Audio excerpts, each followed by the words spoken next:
কত নিয়ামত, কোন নিয়ামত আমি চাইনি, হাত চোখ না কিছু চাইনি, তোমার দয়ায় তুমি দিয়েছ।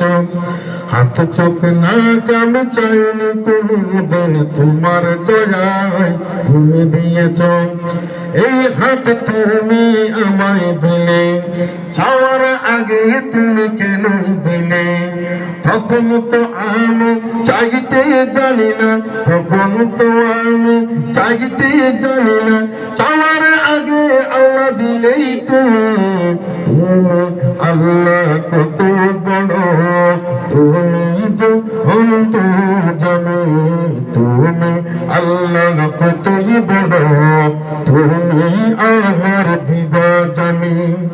আমি তোমার কাছে কত চেয়েছি, কিছু পেয়েছি কিছু নাহি পেয়েছি।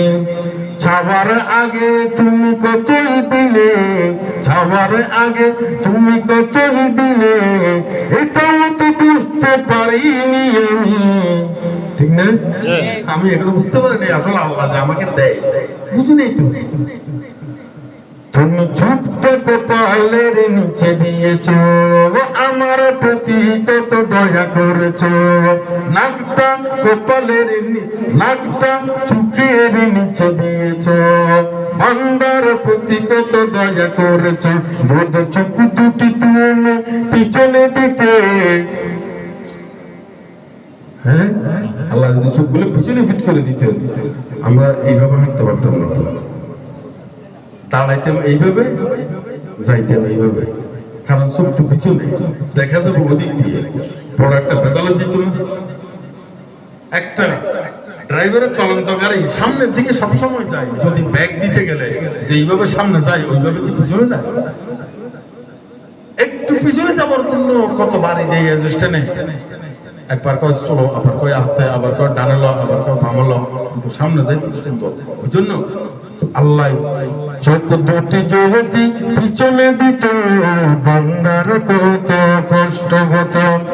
আল্লাহর শুকর আদায় করো বান্দা, আল্লাহর শুকর আদায় করো, সেই আল্লাহ সাজিয়ে চলো। আল্লাহ তোমার কাছে শুকরিয়া, তুমি রব্বুল আলামিন।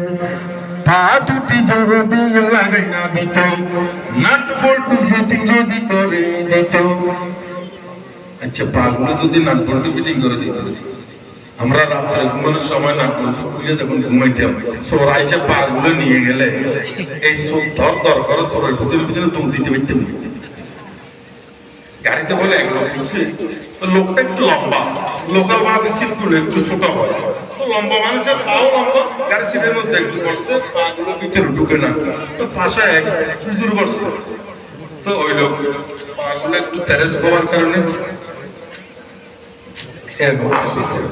তো ওই হুজুরে কয় কিরে ভাই এমন করেন কেন, কোন সমস্যা হয়েছে? বলে আসলে সমস্যা না, পা গুলো ভাই সোজা করতে পারতেছি না, ঢুকাইতে পারতেছি না, সাইজ একটু লম্বা। বলে তো আল্লাহ যেমন দিছে আর কি, বলে এই যে লম্বা করে দিছে, এটার মধ্যে একটু ভুল হয়েছে, পা দিছে কে? তো ভুল হয়েছে বলতেছে কাকে? আল্লাহ। এই ভদ্রলোক বলতেছে পা গুলো তো এইভাবে দিছে, ভুল হয়েছে। কি ভুল হয়েছে? আল্লাহর ভুল ধরেন, বলেন না সিস্টেম করলে ভালো হতো। আমি এখন নাটবল্টু খুলে একটু বসতে পারতাম, পা গুলো উপরে রাখতাম, ওরা ভালো লাগাইতাম। তো হুজুর মানুষ তো আমার মতো একটু বেশি গরম হলে তো এক থাপ্পা দিত, ঠান্ডা বলো ভাই আল্লাহ যেটা ভালো মনে করছি এটা করছি, ভুল হয়েছে এটা কইেন না। আপনার হুজুর মানুষ এগুলো বুঝবেন, উনি তো অফিসের মানুষ বেশি বুঝে। আচ্ছা ঠিক আছে, ওনার ব্রিজ যেটা ছিল টাকার উপরে মাথার উপরে ভাস করে রেখে তখন চেয়ার করছে, চট্টগ্রাম থেকে উঠছি, সাইদাবাদ গিয়ে নাম, গাড়ি রেজিস্ট্রেশনে ভাই সাইদাবাদ, সাইদাবাদ নামেন নামেন, সবাই নেমে গেছে। ওই হুজুর নামতে পারে না, কারণ এই ভদ্রলোক সিটের উপর দাঁড়াইয়া খালি হাতায়। তো হুজুর কই ভাই সাইডের নাম একটু নামে, বলো ভাই আমার ব্যাগটা একটু নয় ব্রিজ 10 মিনিট পরে কয় ব্রেক কিস নাই। গাড়ির অ্যাসিস্ট্যান্টকে কই আমার ব্রেক কিস কই, বলছিলাম না ওখানে লেখা আছে না মালামাল নিজ দায়িত্বে রাখো। আপনার মাল আপনি দায়িত্বে রাখছেন, আমাকে জমা দিচ্ছেন নাকি? তো পরবর্তীতে এই হুজুরও কয় ভাই সাইড দেন, আমি একটু নাই গেছে। আপনি এত দাঁড়ায় থাকছেন কেন এখানে? বলে ভাই দাঁড়ায় থাকছি ওই যে আমার ব্রেক কিস একটা রাখছিলাম না উপরে, এটা এখন বুঝতে পাইতেছি না, চোরা নিয়ে গেছি। তখন হুজুরও কয় নাট বল্টু সিস্টেমের যদি ফা হইতে, ফাগুলো যদি ওখানে ধুই দিতেন, ব্রেক কিসের সাথে ফাগুলো হলো জিতে, সেটা নিয়ে গেছে, ওটা কিনে পাইবেন। তবে এই ফাল নিয়ে গেলে কি আপনি কিনে পাইতেন? নাট বল্টু সিস্টেম করে দিলে তো পা আজকেই যাইতে। তখন কয় আল্লাহ ভালো করছে, নাট বল্টু সিস্টেম করে নাই, পরে বুঝে আসে, আগে না। ওই জন্য আল্লাহ আমাদেরকে যে নিয়ামত গুলো দিছে চাইছি কোনোদিন? তবে এত দাম। এক ফালি দাঁত মুখের ভিতরে দিল, 7 মাস পরে থেকে মুখে এলো, 6 বছর যখন পূর্ণ হলো, দাঁত হাতে আসতে পড়া শুরু হলো। পড়তে পড়তে সব দাঁত চলেই গেল, কিন্তু মুখে দাঁত নাই রইল। এরপর আরেক ফালি দাঁত গজালো, এই দাঁত বলো তুমি কোথায় ছিল? আল্লাহু আকবার। বাচ্চাটা তো জন্ম হয়েছে ছোট, চিকন চিকন মারি, এর ভিতরে যে বৃত্তাঙ্গুলের মাথার সমান মারির দাঁতগুলো ছিল, জীবনে কেউ কল্পনা করছে? দাঁত ছিল, প্রকাশ করার অনুমতি পাই নাই, উঠতে পারে না।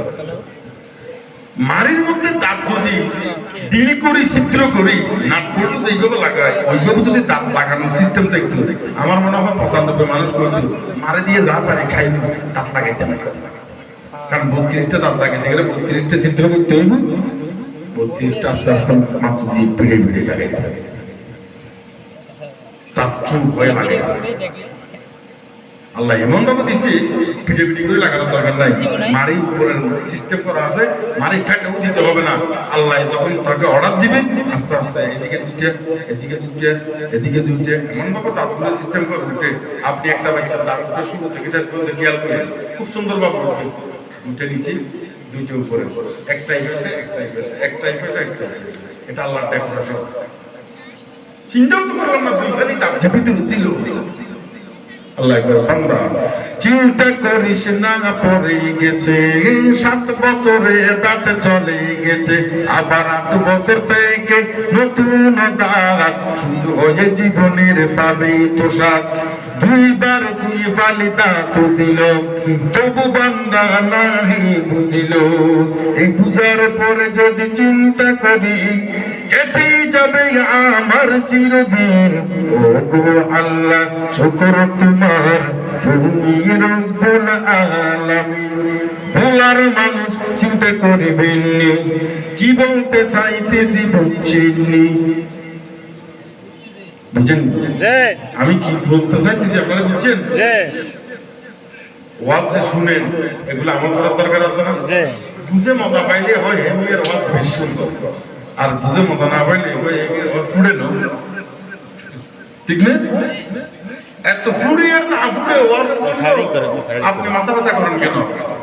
আপনার জন্য ওয়াজ, আপনার জন্য ওয়াজ চোখে অনেকে খোলা, হাতায় হাতায় হাঁটে, চোখ দুটো খোলা, দেখতে লাগে দুটো ভালো মানুষের মতোই দুটো চোখ আছে, কিছু চোখ আছে উপরে দেখার ছুটি নেই। আপনি ওয়াজ একা থেকে বুঝতে পারেন না, আল্লাহ আপনারা দুটো চোখ দিয়েছে, চোখের ভিতরে জুতি হিসাবে দিয়েছে, আপনি দেখেন।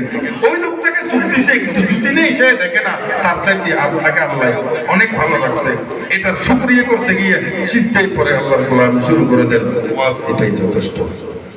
তা ওয়াজ না, ওয়াজ নাক না, নাকের লোমগুলো আছে না, ক্যাশগুলো আছে না, অনেক গুরুত্বপূর্ণ ওয়াজ। যারা সোমেলের মধ্যে ধান ভাঙে এবং যারা ছাইয়ের কাজ করে, যারা বালির কাজ